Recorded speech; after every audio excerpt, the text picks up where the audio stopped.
Hi,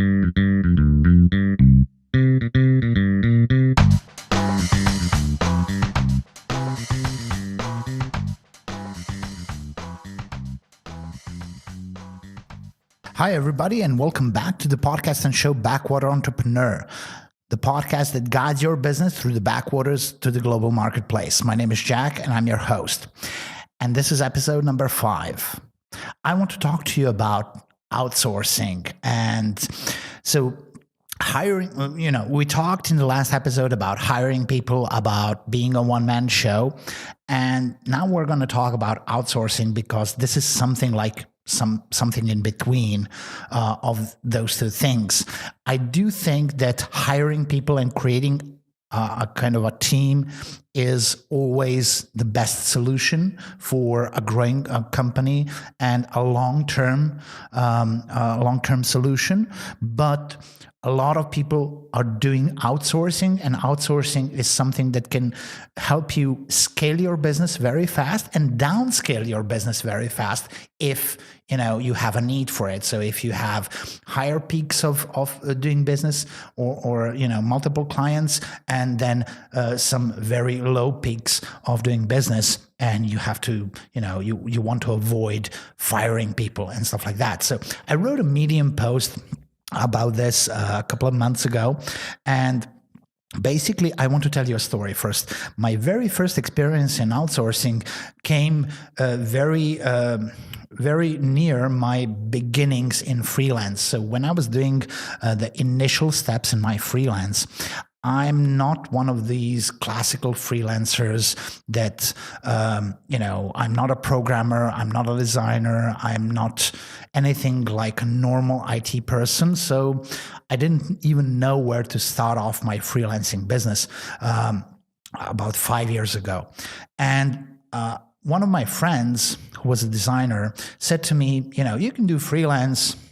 And I said, I don't know what to do in freelance. So I know English, but I don't know what to do. So you can do like translations, but translations from English to Serbian and vice versa are a very, very small niche, and it was very hard to get in.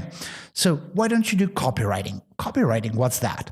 So basically, copywriting is writing articles or blog posts on certain subjects that people want to. About 5 years ago, there was a big boom in copywriting because that was one of the tools to get you better positioned, to get you backlinks, and everybody was doing so much content in writing. So not nowadays it's more like audio and video. There is still a big marketplace for copywriting, but not as much as 5 years ago. My first freelance steps were as any freelancer, very, very hard because I was forced to work for a very low wage. I was working for $1 an hour or $1 per text of 500 words, which was nothing.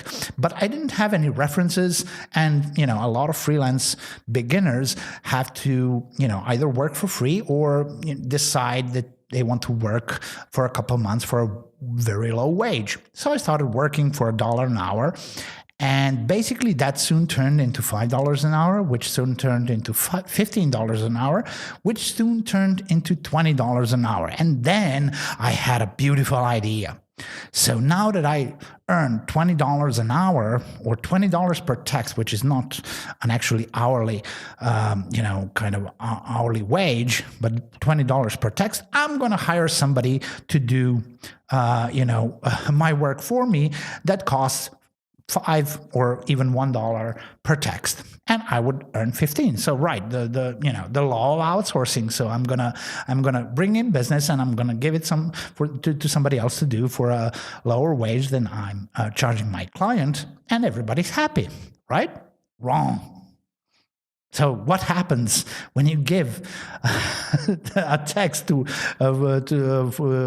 somebody who writes for $1 an hour? You soon learn the hard way that there are some people that actually will never go over $1 per text in their wage because they're terrible. Not everybody were as dedicated or as, just on the level as I was, in the sense that they were a beginner and they were working for $1 per text because they were a beginner. They were working $1 per text because they were worth $1 per text. And I soon realized that I had to redo all of the text that I already paid for, of course, in the last moment, which brought on a very long series of unslept nights for me to be able to deliver on time and even get a lesser paycheck than I wanted to. So that was my experience in outsourcing. And outsourcing has its, pros and cons, in the sense that you have to be very careful about quality, skill set, reliability, price range, and expectations of people that you are, outsourcing to. There is always a process of testing. There is always a process of, getting used to working with somebody. And when you're outsourcing, you're always at the beginning of an adventure. So, for example, when you hire somebody, there is a period where you get used to working with him, and when he gets used to you giving him instructions and stuff like that. But when you're outsourcing, you're constantly in that bubble. So you're constantly working with new people. If you're constantly outsourcing, or basically later on, when I started working a project management job, one of the policies that a company had is to constantly outsource. So I was given a task to constantly have pools of people, a pool of people in different stages of production that I can tap, and I can always negotiate the price. So for an employer, a CEO, that was kind of a logical idea of getting always the best price possible for the creation of his product. For a project manager, it was like hell. So I was riding a bike and everything was peachy for the CEO, but I was riding a bike which was on fire, and I was on fire, and I was in hell. So, constantly working with people who you don't know if they're going to do a good job or not.